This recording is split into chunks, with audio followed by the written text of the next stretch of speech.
Mission Station on Space to Ground. Welcome to Space to Ground, your weekly look at what's happening on board the International Space Station. I'm Dan Hewitt. The crew started off the week by saying farewell to a Russian cargo vehicle. Progress 55 undocked Monday evening after spending more than 3 months attached to the station. Like every Progress, it was loaded up with trash and disposable items, which will be incinerated when the ship passes back through the Earth's atmosphere.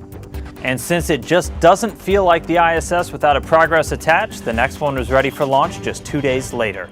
Lifting off from Baikonur in Kazakhstan, Progress 56 sped its way to the station on Wednesday night, docking just 6 hours after launch and bringing about 5,700 pounds of food, fuel, and supplies to the crew of Expedition 40. Crew member Alexander Gersh spent some time preparing the station for guests a little more accustomed to floating. He set up the ISS aquatic habitat that can host several different species of fish, which while in space behave very similarly to a human who doesn't exercise.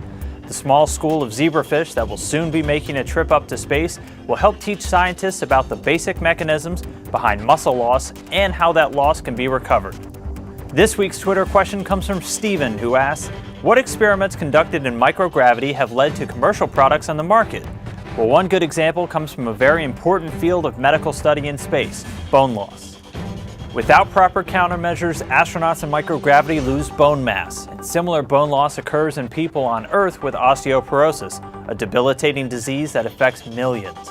One investigation back on Expedition 4 provided researchers with data that was helpful in finalizing development of a new drug called Prolia that's currently on the market to help strengthen the bones of women with osteoporosis.